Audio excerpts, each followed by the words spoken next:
Assalamualaikum warahmatullahi wabarakatuh.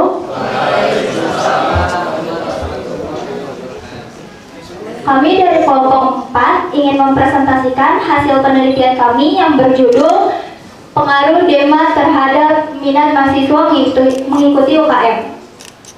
Sebelum memasuki materi, saya ingin mengucapkan terima kasih kepada Pak Ferry selaku dosen pembimbing mata kuliah Statistika dan Probabilitas. Terima kasih kepada Ibu penguji dan teman-teman sekalian.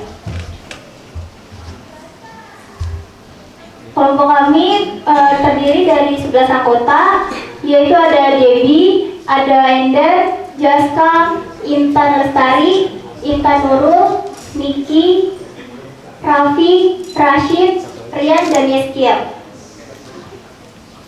Untuk materi selanjutnya akan dibacakan oleh rekan kami, yaitu Jaska.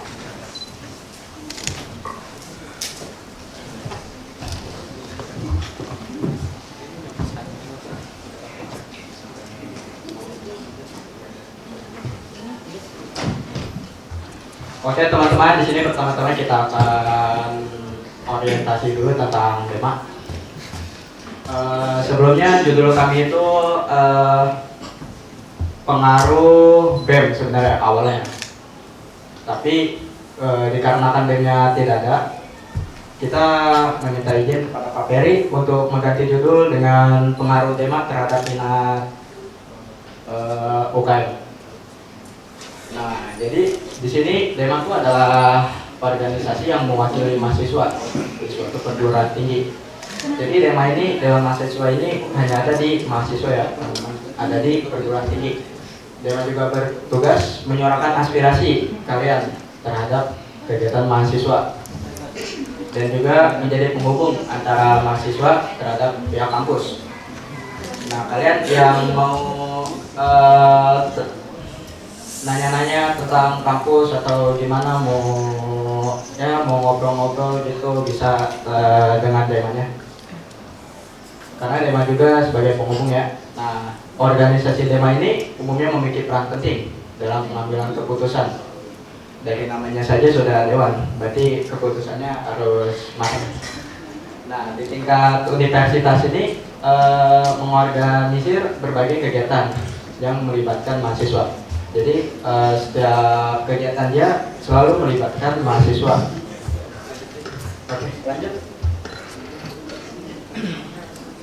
Nah, tujuan penelitian ini adalah untuk DEMA agar lebih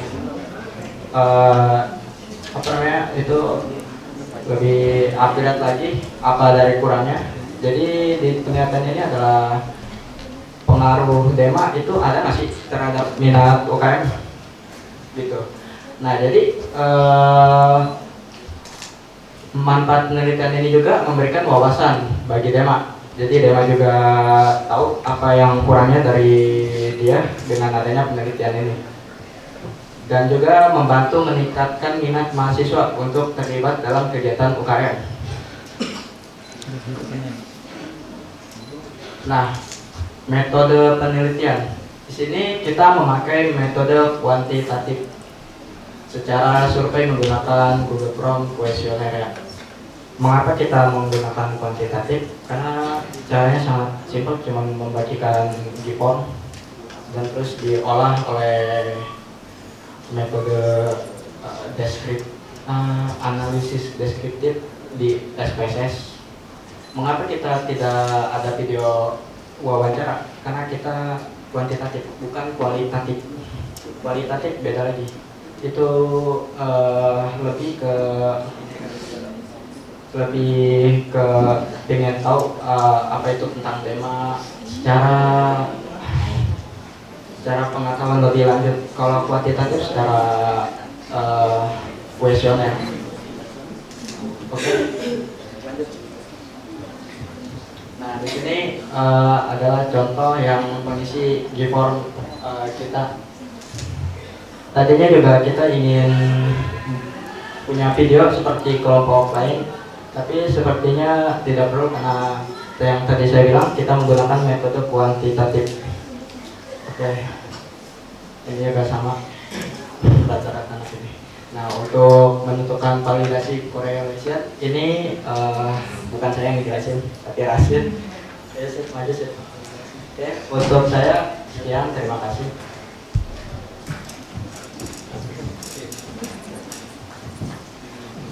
Baik semuanya, terima kasih. Selamat sore. Baik, saya akan menjelaskan tentang cara perhitungan validitas dari penelitian kami yang berjudul pengaruh DEMA terhadap minat mahasiswa untuk mengikuti UKM. Untuk teman-teman mungkin sudah tahu ya, tabel ini bernilai valid atau tidak. Bisa dilihat ya.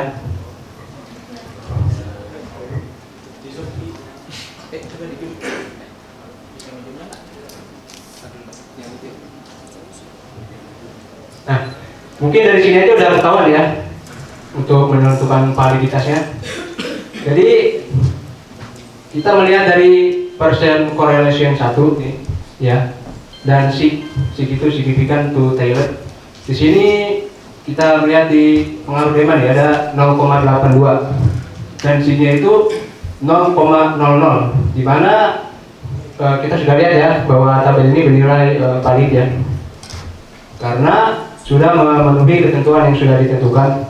Contohnya ada seperti persen correlation untuk P1 ya, ini P1 itu 0,823, di mana dia melebihi ketentuan yang sudah ditentukan yaitu 0,6. Untuk si T itu dia lebih kecil dari 0,001 yaitu 0,00. Untuk di sini sebenarnya tidak usah dihitung ya untuk tabel validitasnya, karena sudah ada di sini aja udah ketahuan.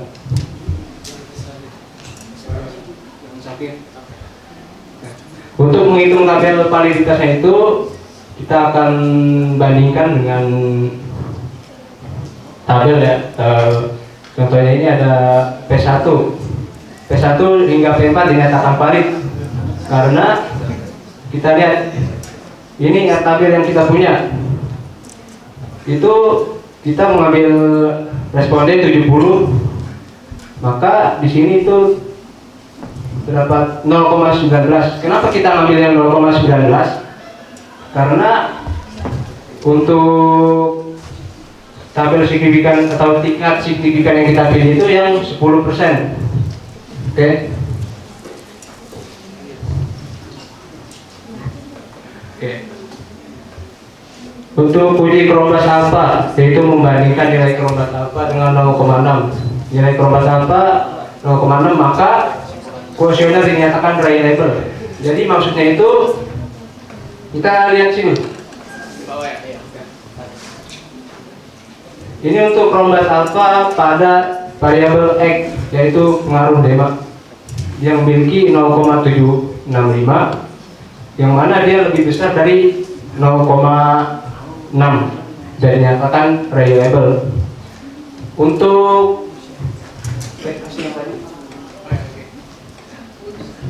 Cronbach alpha item deret, ini kita bandingkan dengan R tabel, di mana R tabel yang kita punya tadi 0,19 dan ini bernilai reliable karena dia melebihi R tabel. Oke, lanjut.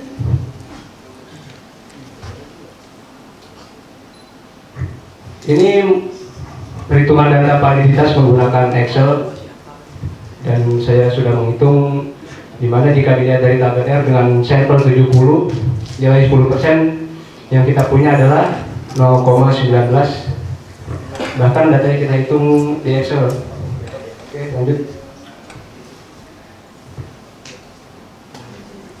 Untuk hasil penelitian menunjukkan bahwa DEMA memiliki pengaruh terhadap minat mahasiswa karena bernilai signifikan. Untuk program UKM yang relevan dengan minat mahasiswa, hari ini menunjukkan pentingnya peran DEMA dalam menghubungkan mahasiswa dengan UKM untuk mendorong partisipasi aktif mereka. Oke, jadi di sini kita nyatakan valid ya untuk tabelnya. bisa dikatakan positif karena untuk tabel validitasnya itu bernilai valid. Bisa ulang lagi ke slide selanjutnya.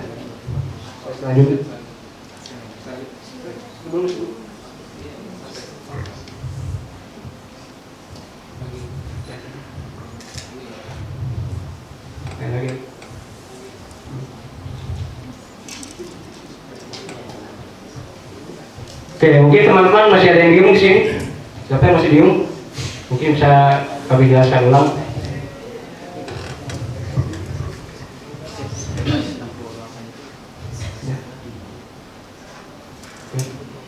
Oh ya, untuk yang ini bisa di zoom. Ya, ini yang 68 kita dapat dari sampel responden 70. Untuk responden yang masuk itu ke kita ada 90 dan kita ambil 70 dan kita memilih yang 10%, 0,19. Nanti ini kita bandingkan dengan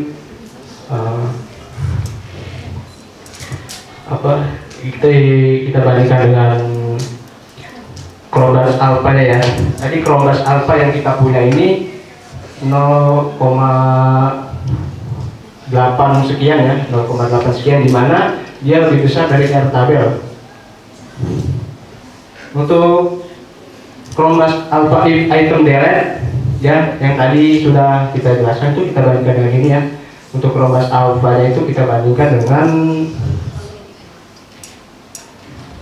R hitung ya, atau bisa kembali ke Excel lagi. Nah ini untuk tabel R ini kita bandingkan tadi dengan Chromebus alpha item delete.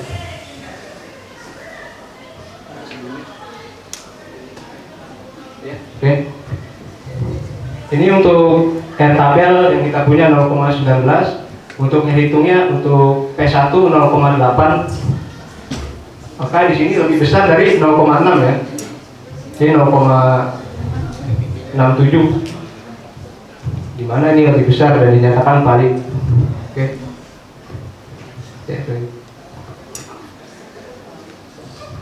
Oke, untuk hasilnya tadi sudah saya jelaskan, memilih pengaruh DMA ini memiliki signifikan atau bernilai positif, di mana Chromebus alpha yang kita punya itu melebihi ketentuan yang sudah ditentukan.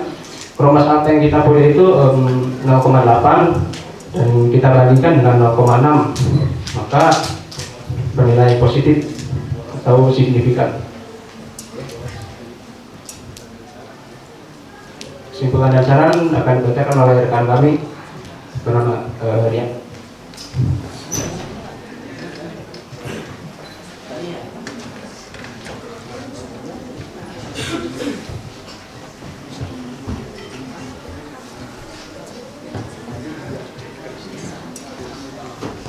Oke, lanjut ke kesimpulan dan juga saran.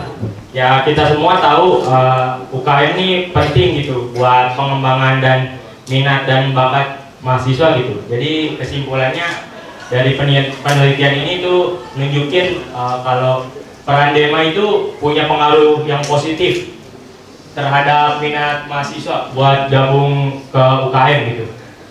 Dan DEMA ini aktif dalam organisir kegiatan, sosialisasi manfaat UKM dan memberikan dukungan dapat meningkatkan partisipasi mahasiswa gitu. Keterlibatan DEMA juga bisa menselaraskan program UKM sama minat mahasiswa dan juga jadi faktor penting dalam menarik mahasiswa buat gabung gitu. Terus untuk sarannya, harapannya DEMA bisa lebih meningkatkan sosialisasi tentang keberagaman UKM yang ada, serta bisa memperkuat dukungan dalam penyelenggaraan kegiatan yang menarik gitu. Selain itu juga DEMA bisa lebih aktif dalam identifikasi minat mahasiswa sih, biar bisa merancang program-program yang relevan gitu sama minat mahasiswa, biar makin banyak mahasiswa yang tertarik juga buat gabung ke UKM. Sekian dari kelompok 4. Terima kasih.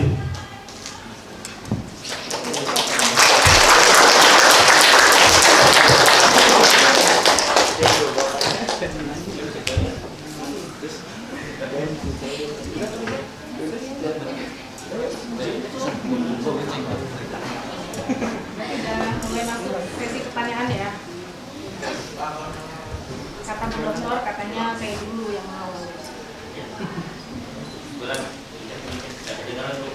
Ya, ini kelompok empat ya. Kelompok 4 ini ada Debbie, Ender, Intan, dan lain-lainnya. Banyak sekali. Gimana nih kekompakan kalian dalam menyelesaikan proyek ini? Apakah semuanya berkontribusi? Yang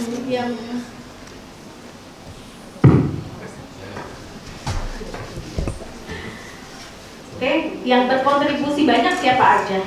Biar enak nih ngasih nilainya. Kan kasihan juga ya udah kerja keras gitu dia yang gimana nih? Dari ini ya, ini kelompok 4 semuanya. Siapa yang lebih dominan mengerjakan? Jujur aja, jujurlah padaku. Mau nyanyi nerusin lagi nggak? Ayo. Bisa, siapa yang mau jawab? Ketuanya siapa? Gak ada ketua Bu, semua sama rata Bu. Oh, berarti kerjanya di rata ya? Izin menjawab Bu, saya Jaka. Jadi ceritanya panjang Bu. Kalau baru di sini. Kamu siapa namanya? Jaska Bu. Jaska, ya Jaska.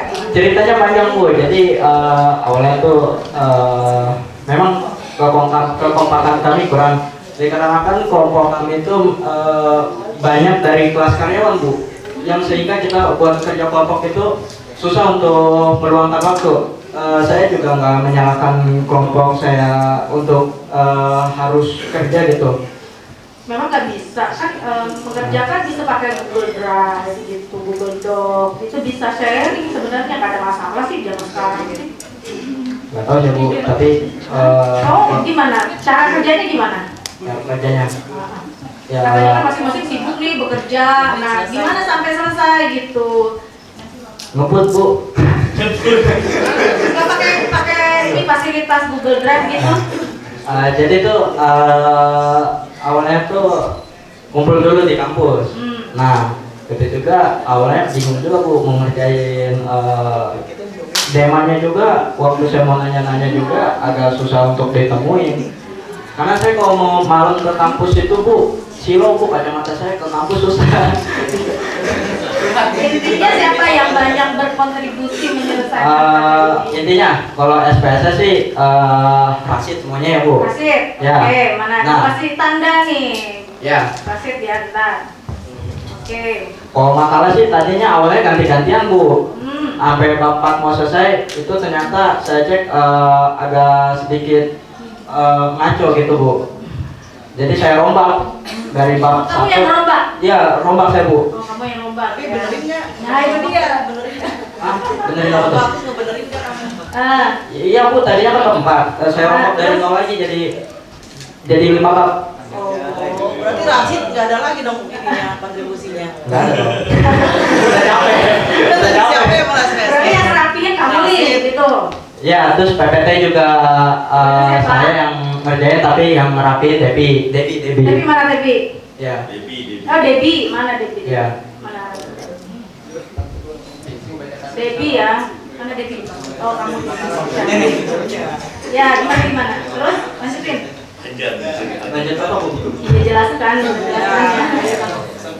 Biar ini nih Ibu kasih nilainya juga nggak salah-salah juga gitu. Kasihan kan yang udah capek. Yang Iya. nggak berkontribusi ada nggak? Nggak berkontribusi. Sebenarnya sih Ari sudah bikin, contohnya kayak awal Bu, Niki bikin gipornya gitu. Nah itu dia bikin gipor. Terus Oh, mana Gipom siapa? gipor Niki Bu. Niki. Ya. Oke. kontribusi beli gorengan sama kopi mana? Tadinya mau dipungut cepet Bu, yang nggak ikut.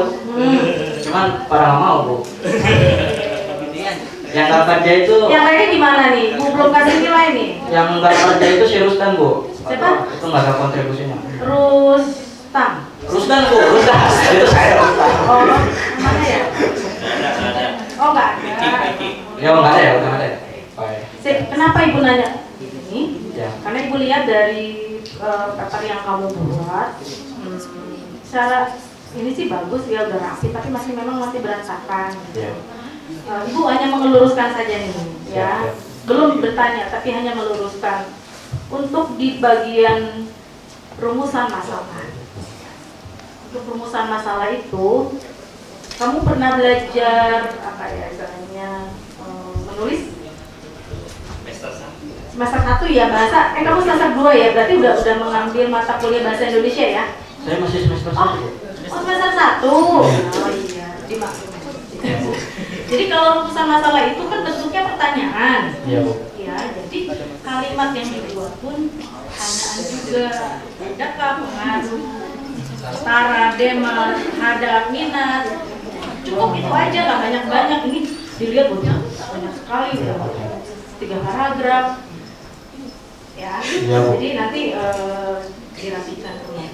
Ya. Jadi untuk rumusan masalah nanti kamu disuruh buat paper di kelas atau nanti tugas akhir, skripsi, gitu. Ingat, rumusan masalah itu dalam bentuk kalimat pertanyaan.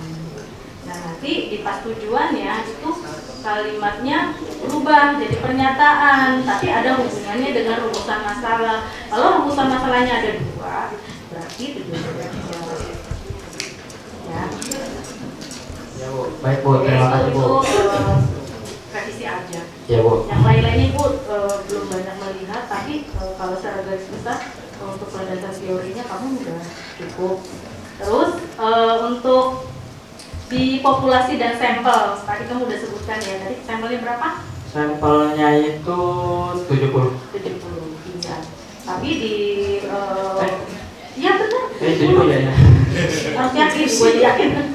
Tapi ibu lihat di sini ditulisnya kan 9 karena ada perhitungan dari teori si Swatin, itu ada nilainya itu 69. Ya nggak apa-apa 69, tapi itu bisa dibulatkan. Iya, dibulatkan. Iya. Kan 69,14 ya. Ya udah nggak apa-apa dibulatkan. Jadi 70. Tapi di sini harus dinyatakan tertulis. Gitu. Jangan sampai kamu presentasi 70 di sininya masih 69. Ya. Oke. Itu saran dan masuk ke dalam pertanyaan. Nah, gue cek dulu namanya nih. Kalau si Ender mana Ender? Ender. Oh, tadi presentasi ya? Apa? Yang presentasi tadi siapa aja? Semuanya presentasi? Belum. Oh, kamu belum ya? Oke, yang lain udah presentasi, ya kan? Terus udah bantu menyelesaikan proyek tadi udah disebutkan. Nah, karena di sini kamu nilainya masih kosong, maka ibu ingin bertanya nih ke kamu.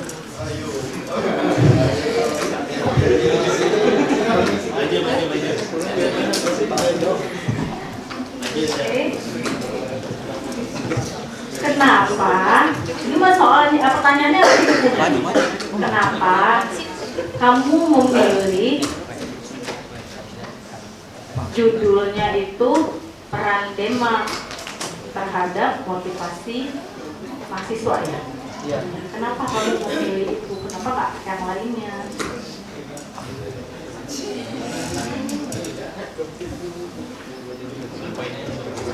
Ibu kasih nilai kalau nggak bisa jawab. Kosong deh nilainya. Karena lebih menarik aja sih, Bu. Menariknya di mana? Tahu kan kamu nggak mau diskusi kan? Tertariknya di mana? Kamu sendiri ikut demo nggak dari teman-teman yang satu kelompok ini ikut demo nggak? Ikut demo? Nggak ada. Nah, dapat tertarik sama demo. Biasanya cantik-cantik Bu, sama kakak-kakaknya yang ganteng. Jadi itu tertarik. Saya tertarik kakak itu. Ayo apa? Seperti kayak kemarin.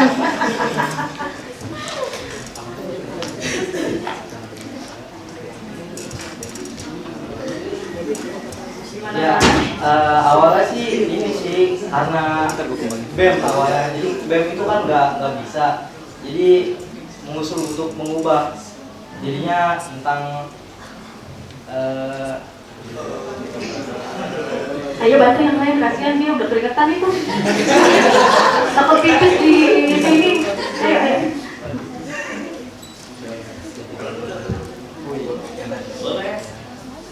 Ayo silakan bantu yang lain biar nilainya ada si ini nih, siapa ya yang belum ada nilainya. Ada Intan, mana Intan? Silakan Tan, bantu jawabkan. Kemudian ada Intan Nurul, ada Intan Lestari, kemudian ada Ramzi, ada Rian, ada YMS Kio.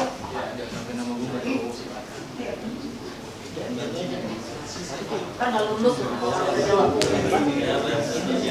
Ya, silakan.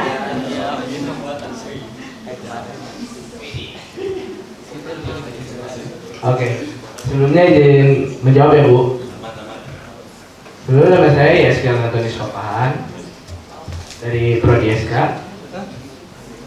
Ingin menjelaskan kenapa ngambil judulnya pengaruh DEMA. Sebelumnya untuk per kelompok itu sudah ditentukan judulnya Bu oleh Pak Ferry. Nah, kebetulan juga kelompok kami judul kami itu sebelumnya pengaruh BEM, pengaruh Badan Eksekutif Mahasiswa. Nah, kebetulan memang BEM saat ini masih kosong, jadi kita ganti dengan DEMA Bu. Seperti itu Bu. Kosong. Kamu tahu nggak BEM itu kosong, dia mah juga kosong. Kamu tahu DEMA sama BEM itu perbedaannya apa? Kalau BEM itu masuknya eksekutif Bu. Ya. Ya iyalah silakan yang pada. Eksekutif. Bener. 100 itu sih. Terus kalau DEMA apa? Kalau DEMA ya Dewan Bu. Ibu juga tahu. Ya maksudnya ada nggak perbedaannya apa? Mungkin tugasnya, fungsinya apa? Kalau di dalam pemerintahan, BEM itu apa? BEM itu bagian presiden Bu. Nah, Presiden dan wakil presiden. Dan ada menteri-menterinya juga Bu. DEMA-nya? Iya. Kalau untuk DEMA jujur saya kurang tahu Bu. Isi-isinya seperti kenapa apa. kamu bisa tertarik sama judul ini? Dulu zaman dulu sebelum BEM itu sebelum 98 ya, itu bukan BEM namanya BPM. Badan Perwakilan Mahasiswa. Terus di bawahnya itu bukan DEMA tapi Senat Mahasiswa. Jadi kalau dalam kategori pemerintahan itu BEM itu kayak MPR gitu ya. MPR, DEMA itu DPR. Tuh zaman dulu BPM namanya, Badan Perwakilan Mahasiswa. Itu benar nggak? Jadi tingkatan BEM itu memang lebih tinggi daripada DEMA gitu. Kalau dulu kan bilangnya ketua senat gitu ya. Ya kan? Ketua BPM malah nggak terlalu terkenal, yang terkenal adalah ketua senat yang sekarang DEMA gitu. Zaman dulu sebelum tahun 98 tuh sebelum kerusuhan ya. Ya waktu saya masih S1 gitu, waktu zaman demo tahun 98. Ya karena saya ikutan juga sih deh. Sama dong. Jadi udah dapat penjelasan ya dari Oke, dokter bagus. ya. Jadi saran ibu ini untuk next aja. Jadi kalau kamu mau melakukan penelitian atau apapun gitu ya, kamu harus paham banget tentang apa yang kamu tulis agar nanti analisisnya sesuai ya. Kalau sekarang kan memang tugas kuliah udah ditentukan sama dosennya, ya nggak apa-apa lah kayak gitu. Nah, satu pertanyaan lagi. Tadi kamu pakai menyebarkan kuesioner ya, pakai Google Form. Bisa dilihatkan itu nggak? Pertanyaannya apa aja gitu? Google Form-nya. Ayo bantu sama teman yang lain. Kamu siapa namanya? Izin menjawab, nama saya Intan Nurul Fitri. Bentar ya. Gimana kan?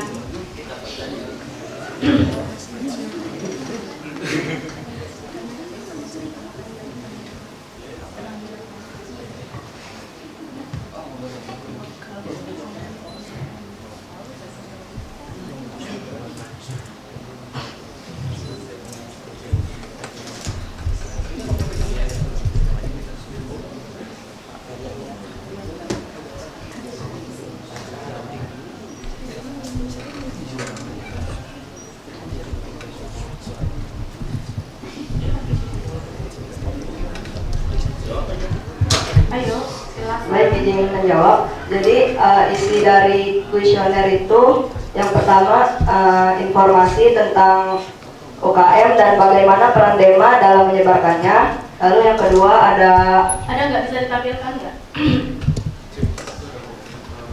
Ada berapa pertanyaan atau pernyataan yang kamu buat di Google?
Pernyataannya ada 4 kan sih?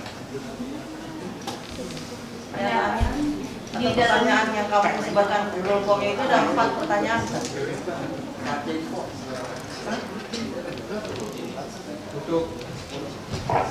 Oke, izin Bu. Siapa namamu Mas?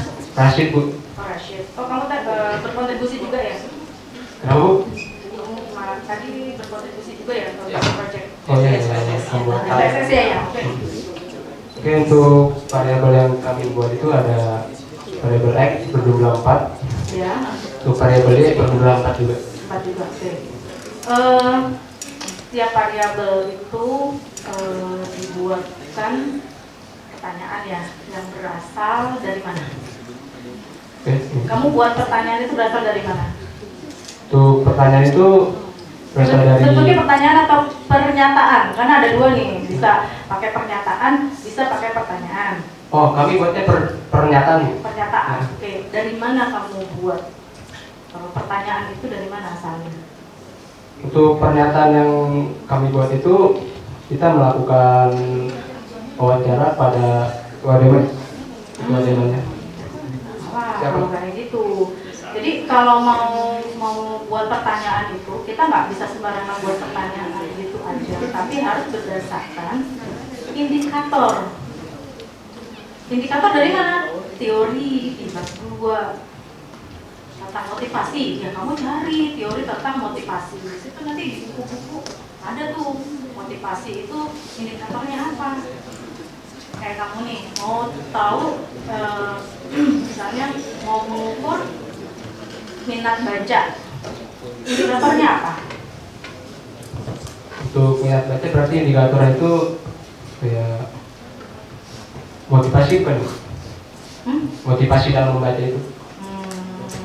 Ya, supaya berminat membacanya. Iya, atau bukan sih deh, kepuasan berbelanja, kepuasan konsumen. Kamu bisa tahu dia puas dari indikator kan? Ya kan? Indikatornya apa berarti kalau untuk kepuasan di konsumen? Kamu sebagai konsumen nih, indikatornya apa? Biar tahu kamu tuh puas gitu. Oke, jadi saya misal membeli sebuah sepatu gitu ya. Nah, saya supaya puas itu gimana gitu ya. Nah, contohnya kayak sepatu itu awet gitu. Bukan. Kamu bisa dinilai nih, bisa tahu nih kamu puas, ya puas terhadap produk tersebut. Oh, terhadap indikatornya produk. apa? Balik lagi enggak? Iya enggak? Ya, merasa puas gitu. Iya, karena kamu merasa puas bisa ketahuan, oh, kamu akan kembali lagi, beli lagi, repeat ulang gitu. Terus apa lagi? Pasti kalau kamu udah puas, kamu akan ngomong ke orang, sampaikan ke orang, kamu kalau mau beli sepatu di toko ini aja, awet, ya kan? Nah itu indikator namanya. Berarti pertanyaan atau pernyataan yang kamu buat itu berasal dari indikator. Indikator dari mana? dari landasan teori. Teori yang kamu gunakan apa? Motivasi. Nah, cek tuh, cari buku-buku motivasi itu indikatornya apa ya? Sama dengan DEMA, pengaruh DEMA. Jadi kalau untuk menentukan studi pun kita juga harus tahu nih, kan kalau penelitian yang ini nih harus bisa diukur. Nah, alat ukurnya apa? Tapi udah keren, kamu tuh udah keren nih, kamu tadi udah menjelaskan, ibu cara hitungnya kayak gini, itu udah keren. Tapi memang kalian kan baru belajar, ya apalagi kalian jurusannya jurusan IT.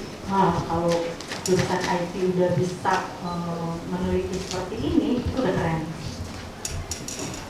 Ya, jadi tetap semangat aja, terus belajar. Tadi yang masukan-masukan dari ibu mohon diperbaiki. Dan diingat ya bahwa rumusan masalah itu kalimatnya pertanyaan dan akan sinkron dengan tujuan dan bab-bab selanjutnya sampai kesimpulan. Itu yang harus diingat. Baik, dari saya cukup. Baik, terima kasih Bu. Terima kasih Bu Mul, Pak Ferry, terima kasih. Sebelumnya kita kasih applause dulu untuk kelompok A. Lalu kita kasih applause lagi untuk Pak Ferry. Luar biasa ya, karena bimbingannya, yang motivasinya Anda berada di ruangan ini dan Anda bisa berdiri di sini untuk bisa mempresentasikan hasil kerja kelompok ya, hasil kerja kelompok dari mata kuliah statistik dan probabilitas ya, yang divariasikan ke dalam sebuah teknik penulisan ilmiah ya. Nah, ini bisa buat pembelajaran kalian pada saat nanti kalian membuat sebuah penelitian ya. Dari makalah yang kalian buat, dari laporan yang kalian buat, itu susunannya sudah seperti susunan sebuah laporan skripsi gitu ya, tesis seperti itu ya. Terus penelitian lah. Namun memang karena memang ini pemula, Anda baru semester 1 ya. Luar biasa loh. Tepuk tangan loh untuk kalian semua ya. Iya, nggak apa-apa, masih salah juga nggak apa-apa. Namanya juga baru pemula, baru belajar ya. Bagaimana menulis latar belakang? Yang penting kan latar belakang tidak menulis latar belakang rumah kita ya kan, tapi latar belakang dari penelitian yang mau kita angkat gitu kan ya, latar belakang sehingga nanti kalian bisa merumuskan masalahnya yang kalian rumuskan di penulisan rumusan masalah ya. Kalimat-kalimat rumusan masalah sebenarnya bukan seperti ini, tapi nggak apa-apa karena kalian masih belajar tahap awal, bunyinya merem ya. Luar biasa ini rumusan masalahnya diceritakannya seperti latar belakang juga gitu ya. Mungkin ada kalimat latar belakang di copy paste lagi di rumusan masalah ya. Kalau dalam penelitian nanti kalian belajar di metode penelitian ya. Nanti kalian akan tahu lebih lanjut. Rumusan masalah adalah inti dari permasalahan yang harus kita selesaikan ya, yang harus kita selesaikan. Jadi penelitian Anda itu ya intinya adalah di rumusan masalah yang harus diselesaikan. Diselesaikannya dengan menggunakan apa? Dengan menggunakan metode-metode penelitian yang ada di bab 3. Nanti hasilnya di bab 4 Anda dibahas. Mengolah datanya pakai apa? Bagus, boleh pakai SPSS, boleh ya. Boleh pakai Smart PLS, boleh. Kalau memang datanya mau kualitatif, mau kuantitatif, kan ujung-ujungnya kita pakai angka ya. Kita olah pakai angka gitu ya. Ini sudah luar biasa. Nanti belajar ke depannya setiap ada gambar, setiap ada hasil dari olahan data Anda itu harus dijelaskan ya. hasilnya signifikan 0,00, itu maksudnya apa? Antara variabel X dan variabel Y. Nanti rumusan masalahnya belajar. Kalau nanti bikin penelitian lagi, rumusan masalahnya apakah terdapat pengaruh variabel X1, kalau memang X-nya banyak ya, X1 terhadap Y gitu ya. Yang kedua, apakah terdapat pengaruh variabel X2 terhadap Y secara parsial. Kalau X1 terhadap Y itu secara parsial atau parsial nggak? Sendiri-sendiri ya, X1 dengan Y. Lalu ada lagi, apakah terdapat pengaruh variabel X1, X2, X3, kalau memang variabelnya 3 terhadap Y secara simultan. Secara simultan itu ramai gitu ya, dibandingin sama variabel Y. Nah, kalian buktikan di mana? Kalian olah tuh pakai SPSS, ada uji F, ada uji T ya. Ya kan kalau SPSS gitu, ketemu nggak? Belum belajar ke situ ya? Hah? Tadi yang ketemunya signifikan 0,0000, itu artinya apa?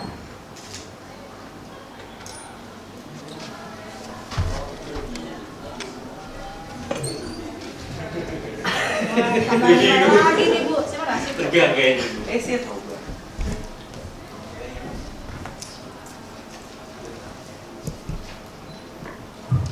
Oke. Maksudnya tadi nilai 0,00 itu ya? Artinya apa sih? Artinya itu dia sudah memenuhi ketentuan, karena dia ketentuan kalau alfanya itu 0,000, di mana jika kurang dari 0,001 dinyatakan valid atau positif. Ya, itu artinya apa terhadap penelitian kita? Terhadap hasil dari penelitian kita dari variabel X dan Y, itu artinya apa? Artinya adalah itu bagus, berarti terdapat pengaruh sih, pengaruhnya itu kuat gitu ya. Ya, betul. Ya, berarti ada pengaruh tuh antara variabel X ya dengan variabel Y. Variabel X-nya apa tadi kamu? Variabel X itu pengaruh dema. Pengaruh dema terhadap minat mahasiswa mengikuti dema gitu ya? Gabung. Pengaruh dema terhadap minat mahasiswa mengikuti UKM. Terhadap minat mahasiswa untuk mengikuti UKM. Oh, untuk mengikuti UKM. Jadi istilahnya effort besar yang dilakukan oleh dema gitu ya kepada mahasiswa, sehingga mahasiswa tertarik ingin gabung ke UKM ya. Kira saya masuk ke dema juga gitu ya. Jadi UKM. Nah, dari hasil yang dihasilkan tadi datanya ya 0,00 itu ya, itu terdapat pengaruh sih kalau seandainya ada uji T dan uji F ya secara parsial, koefisien juga ANOVA-nya ya. Nah, kalau SPSS secara lebih dalam tuh ada koefisien dan ada ANOVA ya. Ada secara parsial sendiri-sendiri. Kalau 0,00 bagus, berarti variabel X1-nya itu ada pengaruh, sangat berpengaruh terhadap Y-nya ya. Kalau bersama-sama secara simultan itu 0,00 juga, nah itu juga bagus juga gitu ya. Hasil penelitiannya bagus, tapi nanti belajar setiap ada tabel yang kita hasilkan itu dijelaskan di bawah apa pengaruhnya terhadap penelitian kita. Nah, itu namanya pembahasan di bab 4 ya. Kamu olah di bab 3 dengan metode penelitian kualitatif, kuantitatif dengan menggunakan SPSS dan lain sebagainya ya. Hasilnya apa ada di bab 4, lalu pembahasan kita bahas hasilnya di bab 4. Apa yang dibahas? Tadi rumusan masalah yang di bab 1 gitu ya. Tapi overall ya, saya mengapresiasi, menghargai kerja keras Anda. Semester 1 udah diajak mikir keras sama Pak Ferry ya. Tapi kalau udah ngerti dari awal teknisnya seperti apa, mau dikembangkan untuk penelitian apapun itu bisa masuk ya. Paling tidak udah ngerti maunya kayak apa sih, rumusnya udah ngerti gitu ya. kayak akuntansi, harta sama dengan utang plus modal kan gitu ya. Mau dibalik-balik utang sama dengan harta dikurang modal itu kan sama aja, ya kan? Karena udah tahu rumusnya gitu. Mau kalian aplikasikan, implementasikan ke dalam sebuah permasalahan, kalau tahu caranya, rumusnya, bisa selesai nggak? Selesai, ya. Jadi ini luar biasa mata kuliahnya, ya. Anda tidak hanya diajak berpikir bagaimana 3,1 dikali 0,000 gitu mungkin gitu ya. Tapi yuk kita diajak sama Pak Ferry, kita variasikan angka-angka ini menjadi sebuah hasil penelitian yang kalian bahas ya. Luar biasa loh ya. Nggak apa-apa, kurang-kurang nggak apa-apa, Bu Ija orang kok. Tapi dengan kerja keras dan kerjasama kalian itu luar biasa. Saya bilang saat ini kita bukan jangan menjadi Superman, tapi harus menjadi super team. Karena kesuksesan itu super team bukan Superman. Anda jangan merasa diri Anda paling pintar sendiri, paling bisa sendiri. Kalau nggak ada saya, kelompok saya nggak bisa loh. Kalau nggak ada saya, gitu ya. Ya itu nggak bisa, ya. Kalau kelompok itu harus super tim. Tahu nggak nasi tim? Nasi tim tahu kan ya? Ada ayam, ada apa ya. Divariasikan enak nggak? Enak. Kalau cuma makan nasi doang, nggak ada apa-apanya, enak nggak? Enak, ya. Tapi Bu, Superman keren loh Bu gitu. Superman keren, tapi kan pakaiannya gitu, ya ada di luar, ya harusnya. Ngerti nggak? Ya, tapi keseluruhan ya luar biasa, kita kasih plus untuk kelompok 4.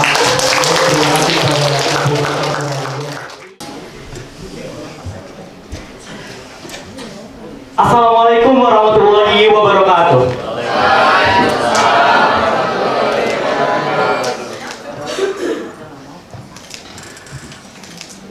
Manjadah wajadah. Artinya barang siapa yang bersungguh-sungguh maka dapat layak. Buat pembukaan saya gak banyak. Cuma sebelum saya memasuki penelitian kami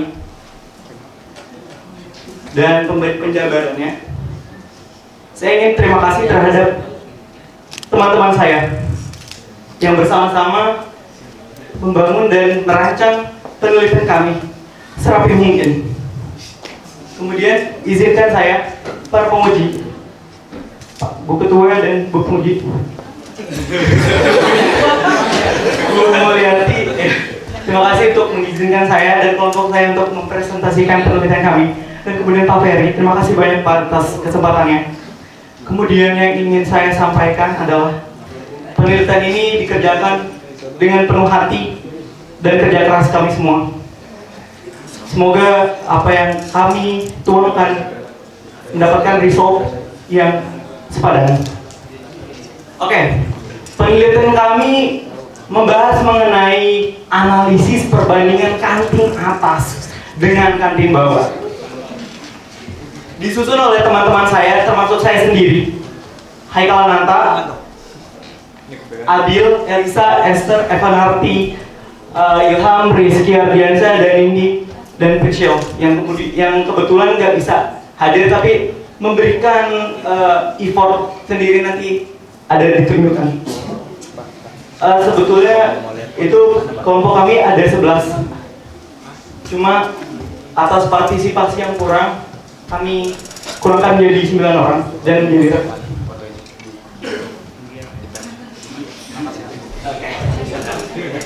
kemudian akan dilanjutkan oleh teman saya.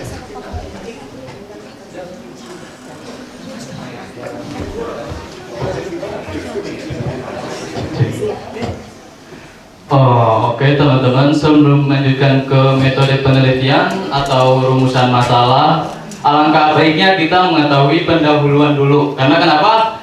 Karena kan judulnya di sini yaitu menganalisis kantin. Jadi kita harus tahu kantin itu apa sih, dan barangkali teman-teman belum tahu tata letak kantin bawah dan kantin atas. Oke. Pendahuluan. Kantin merupakan ruangan dalam sebuah gedung umum yang dapat digunakan pengunjungnya untuk makan, baik makanan yang dibawa sendiri maupun yang dibeli di sana. Universitas Raharja memiliki 2 kantin, yakni kantin atas yang terletak di tengah-tengah gedung M dan gedung L, sementara itu kantin bawah yang terletak di dekat danau. Kantin ini sama halnya seperti kantin atas yang di mana mahasiswa dapat membeli makanan atau minuman dengan area bebas rokok. Preferensi mahasiswa terhadap kantin atas dan kantin bawah tidak hanya disebabkan oleh variasi makanan, faktor lain seperti harga, pelayanan, fasilitas, dan lokasi juga turut memengaruhi minat beli mahasiswa. Dan pembahasan seterusnya akan dibacakan oleh rekan saya.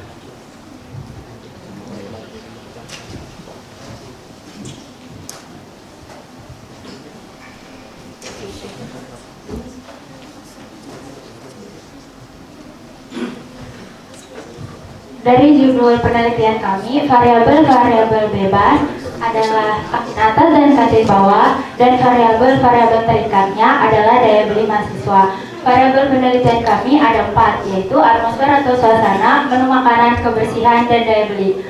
Atmosfer atau suasana di dalam suatu kantin merupakan sebuah kenyamanan dan persepsi konsumen. Konteks dalam atmosfer ialah pencahayaan, aroma, dekorasi, dan desain ruangan.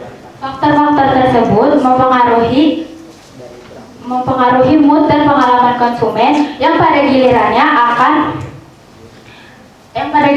akan menentukan minat pembelian konsumen. Yang kedua ada menu makanan. Menu makanan merupakan faktor penting untuk menentukan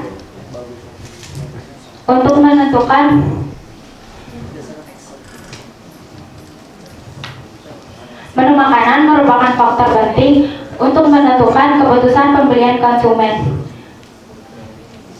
Kualitas, variasi, dan harga menu makanan juga menjadi penentu utama. Selain itu,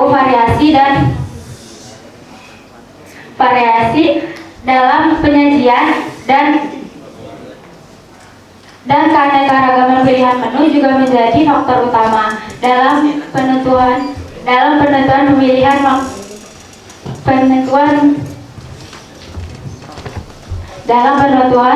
pilihan pembelian makanan. Selanjutnya ada kebersihan. Kebersihan merupakan salah satu faktor utama dan seringkali menjadi alasan utama konsumen dalam memilih tempat makan. Keadaan yang bersih memberikan rasa aman dan nyaman kepada konsumen. Sebaliknya, keadaan tempat yang kotor mengurangi rasa kepercayaan konsumen terhadap kualitas dan produk yang diberikan. Yang terakhir ada daya beli. Daya beli adalah kemampuan seseorang untuk membeli suatu barang dan jasa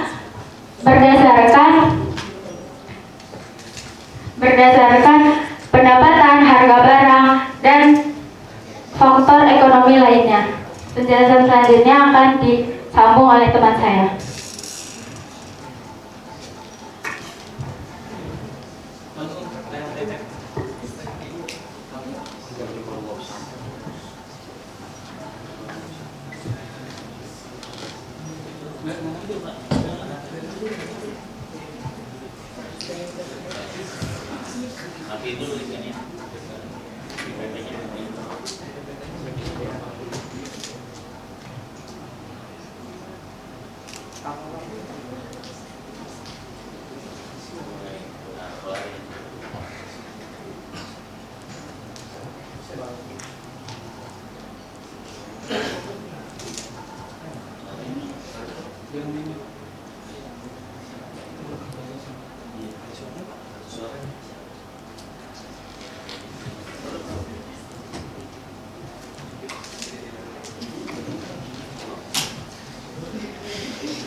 Baik, selanjutnya saya akan menjelaskan mengenai populasi.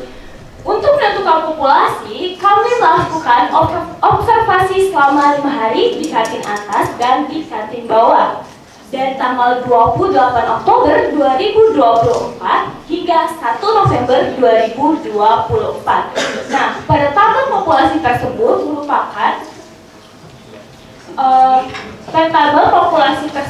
merupakan penjabaran jumlah per hari pengunjung yang ada di kantin atas dan ada di kantin bawah pada saat jam makan siang, di mana kami melakukan observasi selama 5 hari berturut-turut dengan total kantin atas yaitu 120 dengan rata-rata 24 dan kantin bawah yaitu dengan total 190 dengan rata-rata 38. Lalu rata-rata kantin atas dan kantin bawah kami penjumlah sehingga jumlah populasi yang akan kami gunakan dalam perhitungan sampel yaitu adalah sebesar 62. Selanjutnya, untuk perhitungan sampel, metode sampling yang kami gunakan yaitu simple random sampling dengan rumus Slovin. Simple random sampling merupakan suatu teknik pengambilan sampel atau elemen secara acak, di mana setiap elemen atau anggota populasi memiliki kesempatan sama untuk terpilih menjadi sampel. Alasan kami menggunakan metode ini adalah karena metode ini sangat-sangat sederhana dan memberikan peluang yang sama bagi setiap anggota elemen populasi serta efisien dalam menentukan ukuran sampel yang representatif sesuai dengan tingkat kesalahan yang dapat diterima. Rumus Slovinnya yaitu adalah N kecil sama dengan N besar dibagi 1 plus N besar N kuadrat. Dengan keterangan N kecilnya itu adalah jumlah sampel, N besarnya itu adalah jumlah populasi, dan N-nya itu adalah persentase kelonggaran ketelitian kesalahan dalam pengambilan sampel yang bisa ditolerir. Persentase yang kami gunakan yaitu sebesar 0,1. Sehingga setelah kami melakukan perhitungan menggunakan rumus Slovin ini, kami menghasilkan atau memperoleh jumlah sampel yang akan kami gunakan dalam penelitian kami yaitu sebesar 3 38 sampel. Baik, selanjutnya yaitu tabel karakteristik responden. Jadi kami menggunakan 3 karakteristik responden dalam penelitian kami. Yang pertama yaitu adanya jenis kelamin. Jenis kelamin laki-laki dengan frekuensi 16 dan persentase sebesar 42%. Dan jenis kelamin perempuan dengan frekuensi sebesar 22 dan persentase sebesar 58%. Karakteristik yang kedua yaitu adalah tingkat usia. Tingkat usia dari 17 sampai 21 tahun dengan frekuensi sebesar 36 dan persentase sebesar 95%. Yang kedua yaitu adalah usia dari 22 tahun hingga 36 tahun dengan frekuensi 2 dan persentase sebesar 5%. Karakteristik yang ketiga yaitu adalah tingkat mahasiswa aktif dan tidak aktif, di mana mahasiswa aktif sebesar frekuensinya itu adalah 36 dengan persentase sebesar 94,7% dan mahasiswa tidak aktif dengan frekuensi sebesar 2 dan persentase sebesar 8%. Sekian penjelasan saya mengenai populasi dan tabel karakteristik responden. Selanjutnya akan dilanjutkan oleh rekan saya bernama Eva. Terima kasih.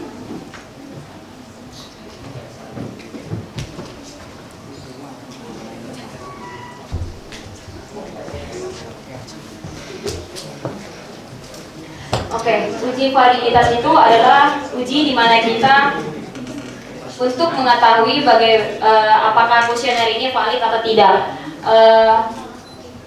Pada uji validitas untuk variabel X1 yaitu untuk atmosfer, kami melakukan 2 analisis. Yang pertama itu analisis perbandingan yang dimana membandingkan R hitung dan R tabel. Nah, untuk hasil ini P4, P5, P8 dan P9 itu dianggap tidak valid karena nilai dari R hitung lebih kecil daripada R tabel. Untuk analisis kedua,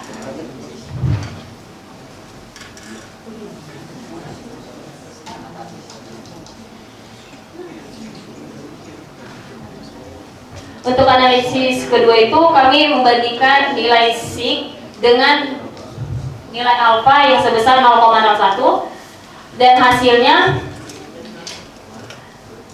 P4, P5, P8 dan P9 itu tidak valid karena nilai sig itu lebih besar daripada nilai alfa.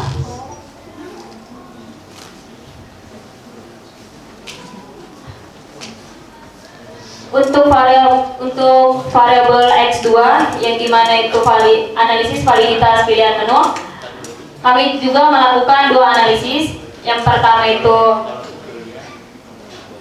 membandingkan R hitung dengan R tabel, yang dimana hasilnya P11, P16 dan P18 serta P19 itu mengalami tidak valid karena R hitung lebih kecil daripada R tabel. Untuk analisis kedua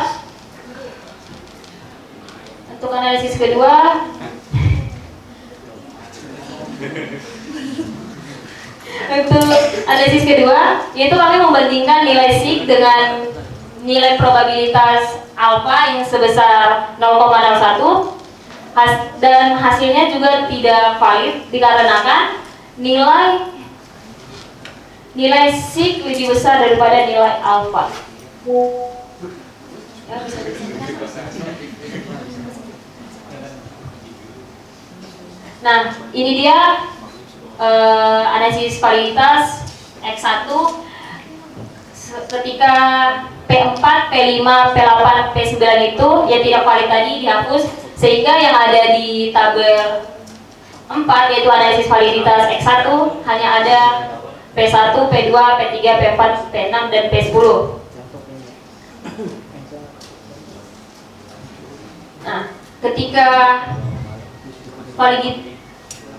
pada analisis validitas X2 P11, P16, P18, dan P19 itu dihapus karena tidak valid, sehingga yang ada pada analisis validitas X2 itu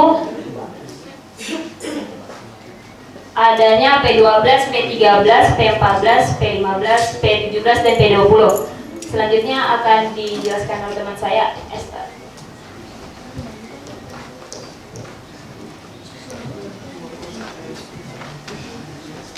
Baik, saya akan melanjutkan penjelasan dari teman saya mengenai tabel uji validitas. Pada uji validitas untuk variabel kebersihan atau X3, kami melakukan dua langkah analisis. Yang pertama, kami membandingkan nilai R hitung dengan R tabel dan hasilnya P30 dinyatakan tidak valid karena nilai R hitung lebih kecil dari nilai R tabel sehingga P30 dihapus. Yang kedua, kami juga membandingkan nilai stick to Taylor dengan probabilitas alfa yaitu 0,01, di mana P30 ini memiliki nilai stick lebih besar dari 0,01 yaitu 0,574, sehingga P30 kembali dinyatakan tidak valid dan dihapus. Setelah P30 dihapus, kami mengulang uji validitas untuk memastikan bahwa data yang tersisa valid. Selanjutnya, pada uji validitas untuk variabel daya beli atau G, kami juga membandingkan nilai R hitung dengan R tabel dan hasilnya P39 dan P40 dinyatakan tidak valid karena nilai R hitung lebih kecil daripada nilai R tabel sehingga P39 dan P40 dihapus. Kedua, kami juga membandingkan nilai stick to Taylor dengan probabilitas alfa yaitu 0,01, di mana P39 dan P40 memiliki nilai stick yang lebih besar daripada 0,01. Bisa kita lihat pada tabel bahwa P39 memiliki nilai stick 0,012 dan P40 memiliki nilai stick 0,013. Oleh karena itu, P39 dan P40 kembali dinyatakan tidak valid dan dihapus. Setelah penghapusan, kami mengulang uji validitas untuk memastikan bahwa data yang tersisa valid. Demikian penjelasan dari saya, selanjutnya akan dilanjutkan oleh teman saya.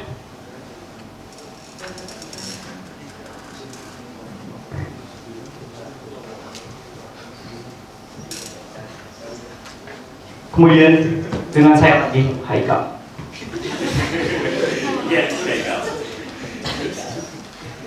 Yang akan saya bahas di sini adalah uji korelasi non parametrik. Sebenarnya ada dua, bivariat sama multivariat. Tapi akan saya bahas, jelaskan dulu soal bivariat. Bivariat ini kita cantumkan adalah sebuah hasil atau yang akan dijadikan hipotesis penelitian kami. Inti dari penelitian kami terdapat di sini. Di uji korelasinya apakah emang signifikan antara satu dengan sama lainnya atau tidak. Namun pada bivariat, uji bivariat yang kami lakukan pada SPSS pada malam hari di bulan Desember, kita menemukan bahwa tidak adanya korelasi antara variabel X dengan variabel Y. Entah itu variabel X1, X2, X3 terhadap Y maupun Y terhadap sebaliknya. Maka dari itu, atas konsultasi yang kami tanyakan, kami menggunakan bivariat parsial yang menggunakan kontrol variabel Y terhadap semua variabel dengan hasil tidak ada yang signifikan kecuali X2 dengan X3. Kemudian jadi dapat disimpulkan bahwa uji bivariat kami atau uji antara atmosfer terhadap daya beli kita atau kebersihan terhadap daya beli kita atau menu makanan terhadap daya beli kita tidak ada signifikansi sama sekali, tidak ada hubungannya. Bahwasannya bisa tarik kesimpulan suasana tidak mempengaruhi daya beli mahasiswa, begitupun kebersihan tidak mempengaruhi daya beli mahasiswa, dan menu makanan tidak mempengaruhi daya beli mahasiswa. Kemudian kita dapat di multivariat. Multivariat bedanya apa? Multivariat ini menggunakan uji korelasi yang menggabungkan semua variabel menjadi simultan terhadap suatu variabel lainnya. Yang dimaksud adalah X1, X2, X3 apakah berkaitan, apakah berkorelasi dengan variabel Y. Dan kemudian kami mendapati jawaban bahwasannya penelitian kami signifikan ketika simultan. Apa artinya? Ketika kita simultan, ketika variabel-variabel kita disatukan, kebersihan suasana menu makanan akan terdapat signifikansi. Signifikansi dapat dilihat dari mana? 0,01. Kita lihat di variabel Y ya. Di variabel Y yang disignifikan dapat dilihat teman-teman bahwasannya lebih kecil dari alfa kita 0,05, didukung oleh teori Hotelling stress dan Roy largest root yang masing-masing di bawah 0,05. Kalau Hotelling stress 0,03 dan Roy largest root 0,01. Dan walaupun Wilks lambda tidak terlalu jauh, dapat dikatakan masih H1 kita diterima dan H0 ditolak. Mungkin yang dapat saya berikan, yang dapat saya simpulkan dan jadikan hasil pembahasan penelitian kami selama beberapa bulan, bahwasannya walaupun kebersihan, walaupun suasana, walaupun menu makanan tidak mempengaruhi satu variabel, tapi kalau kita bersama-sama kita bisa mengubahnya aja gitu. Selanjutnya akan disampaikan oleh rekan saya.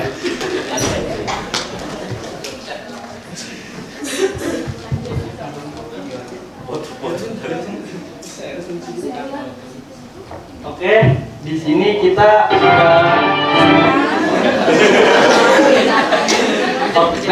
di sini. Siapa namanya? Namamu siapa? Abil di sini. Abil yang jadi operator? Di sini kita ada hasil video wawancara kantin.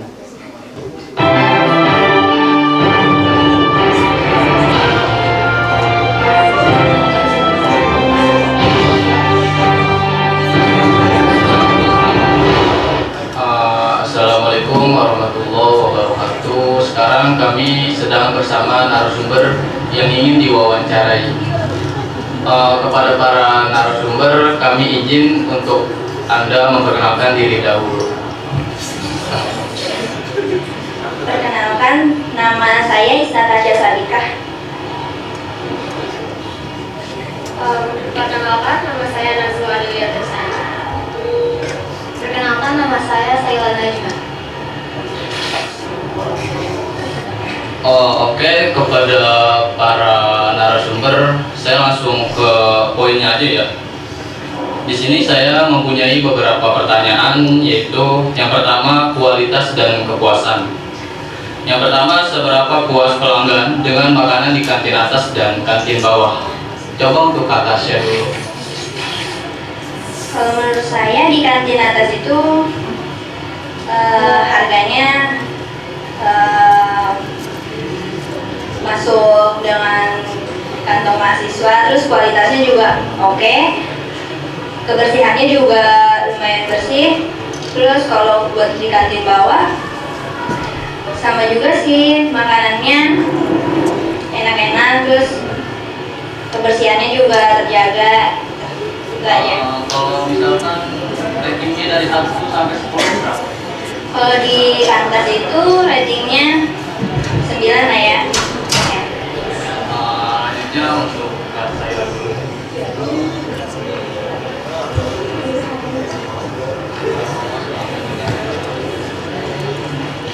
Untuk kepuasan juga menurut aku tergantung dari setiap food makanan yang dijual ya, karena itu kan beda-beda apa kualitas makanan yang dijual, tiap orang beda-beda, jadi nggak bisa menyamaratakan kualitasnya. Cuma untuk tempatnya lebih nyaman dan bersih di kantin atas dibanding kantin bawah, karena kantin bawah sempit terus gelap juga, nggak ada udara, kurang udaranya, jadi puas-puas aja untuk kantin atas sama kantin bawah. Ya mungkin untuk lebih nyaman kantin atas, dan untuk harga masih standar lah, masih masuk pelajar atau pelajar.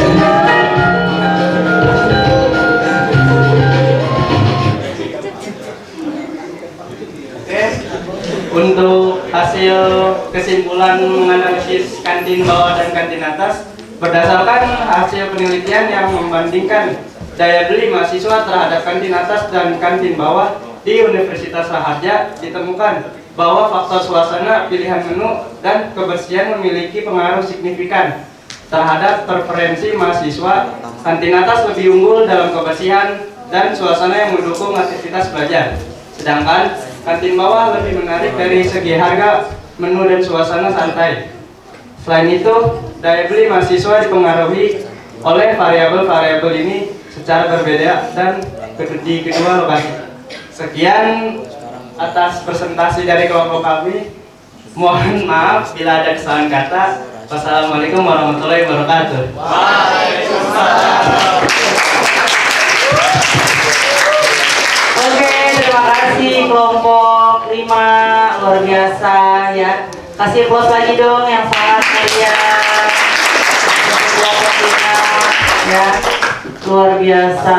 Walaupun temanya sangat sederhana ya, karena kita nggak kepikiran ya, karena memang ada 2 kantin ya. Kantin atas dan kantin bawah dibandingkan. Nah, terus hasilnya tadi lebih banyak mana?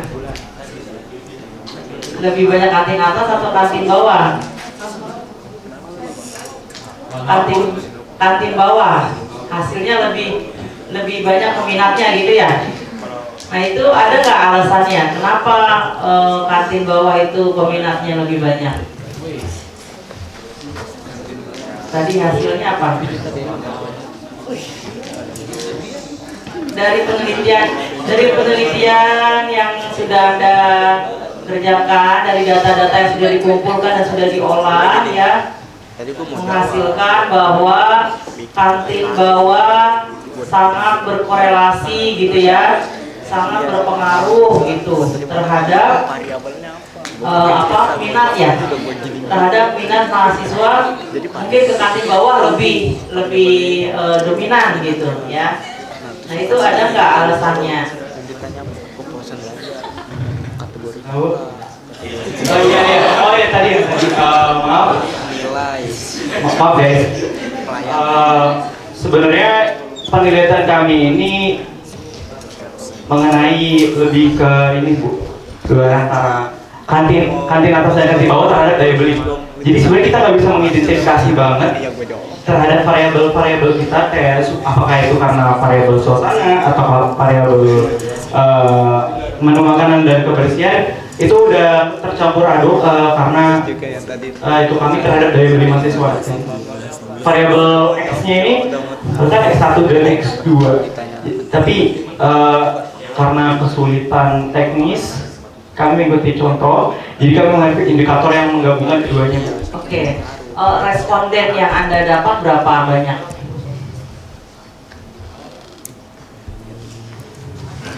Sesuai data kami,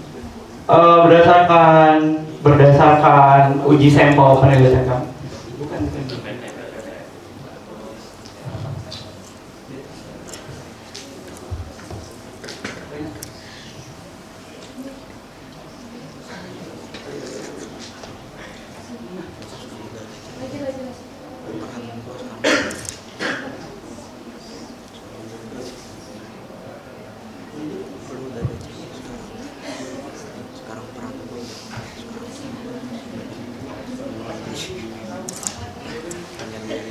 Kamu bentuknya kuesioner kan ya? Iya.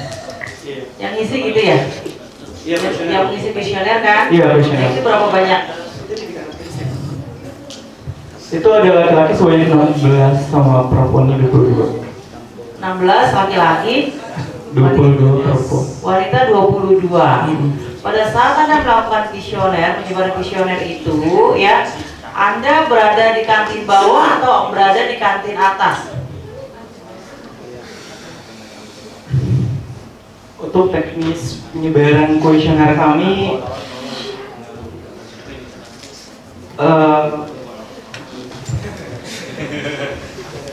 Baik, saya ingin menjawab untuk teknis penyebaran kuesioner kami. Jadi kami menyebarkan ini ke teman-teman kami secara online, di mana juga pernah ke kantin atas dan ke kantin bawah seperti itu.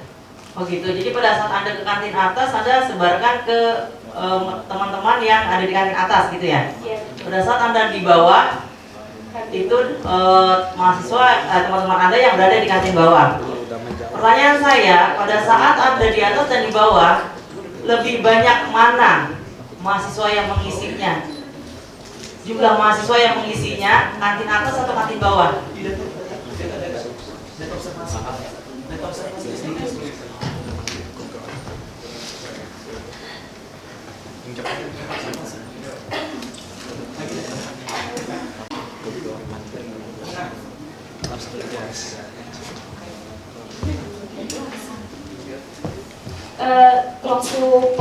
Karena waktu itu lebih efisien di kantin atas, jadi lebih banyak di kantin atas.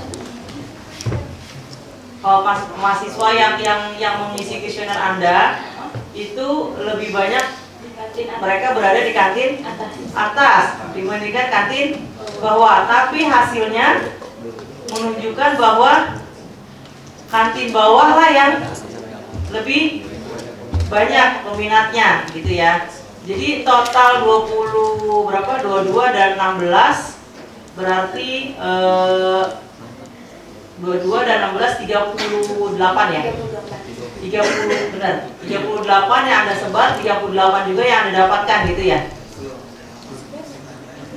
Yang Anda sebar kita 50. Oh ya 50. Yang mengembalikan 38 ya. Berarti 38 ini persentasenya dia lebih banyak dominan ke kantin bawah.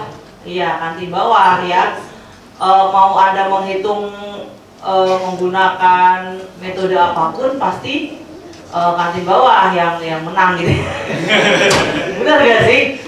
Ya, gak usah diolah pakai apapun juga udah jelas gitu ya.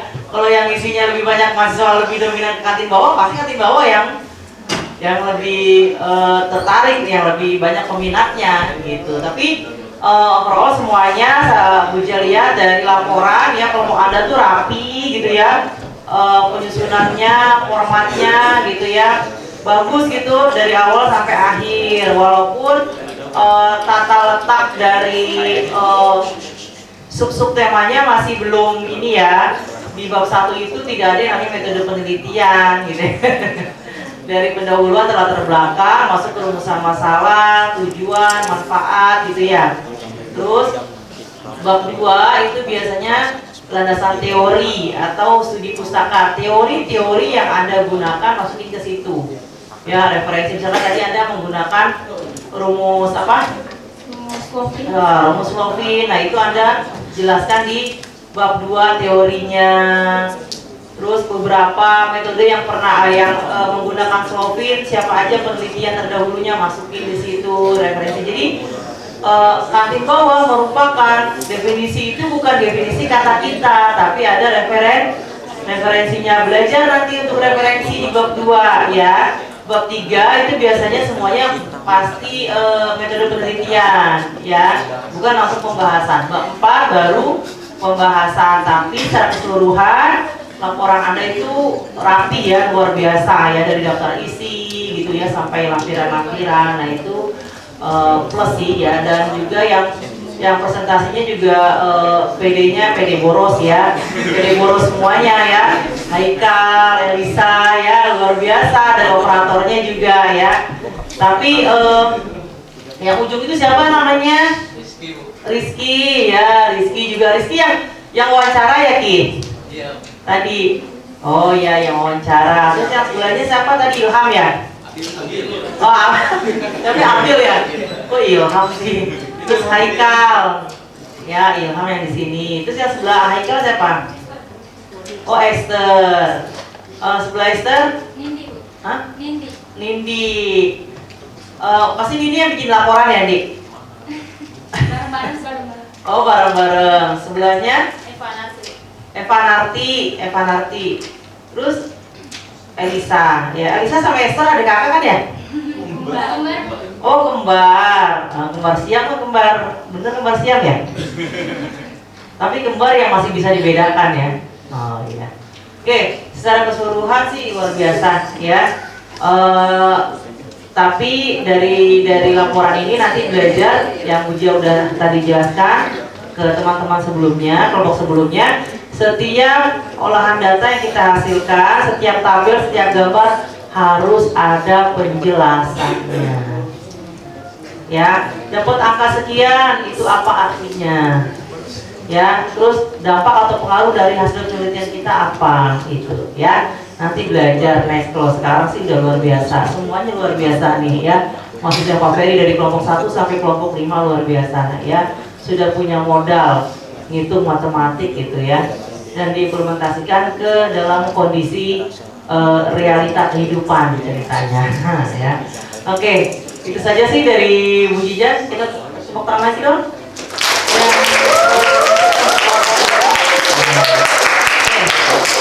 Silakan Bu. Baik, Bu Dokter, terima kasih atas waktunya. Ini kelompok terakhir. Jadi kalau Ibu nilai semuanya bagus ya, tapi ingatan Ibu ingat di kelompok 1 itu keren. Ini juga keren. Dilihat dari apa kerennya? Ya memang semuanya nggak sempurna ya, masih ada kekurangan-kekurangan, namanya proses belajar ya pasti seperti itu. Tapi kalau Ibu lihat dari cara kalian mempresentasikan itu oke. PD-nya luar biasa. Nah, jadi untuk Ferry skill apa ya, soft skillnya sudah terlatih nih dari awal perkuliahan. Jadi kelihatan sih kalian presentasi nggak malu-malu gitu. Dari kalimat yang kalian keluarkan juga kata-kata rapi itu menandakan bahwa ada di sini gitu. Ya, oke, itu satu. Kedua, kalau dilihat dari penulisan memang rapi yang sudah disampaikan oleh Bu Dr. Azida. Tapi Ibu mau merevisi nih, di bab 1 itu kan ada latar belakang, ya nggak? Ingat nggak siapa yang nulis nih? Kalau semuanya pasti diingat, ada apa aja di bab 1 itu?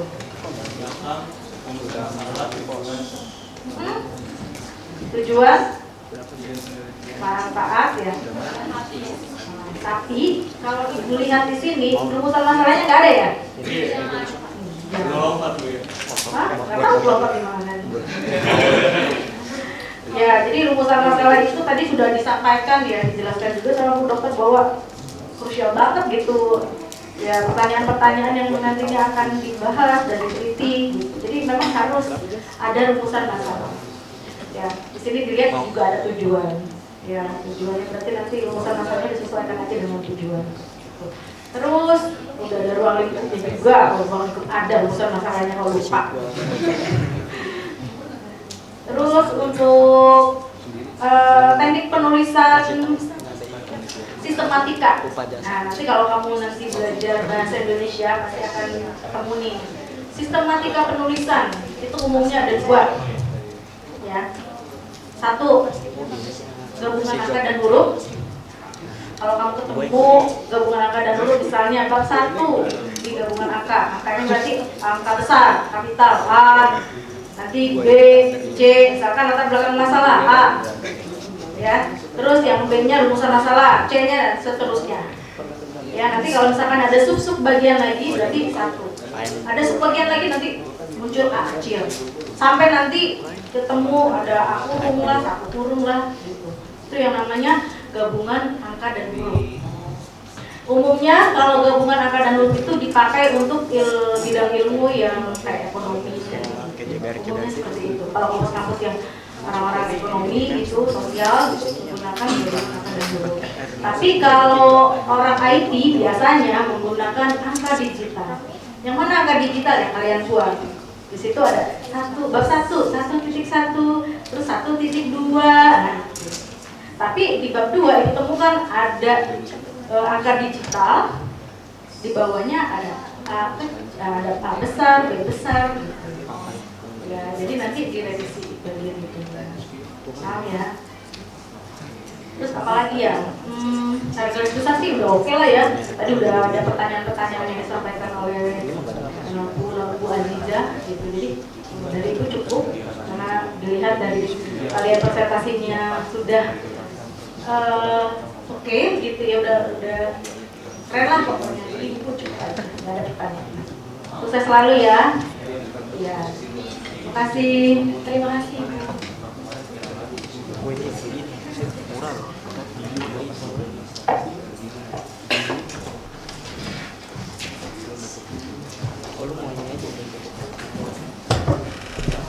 terima kasih semuanya. Kita berikan aplaus dulu buat Ibu Dr.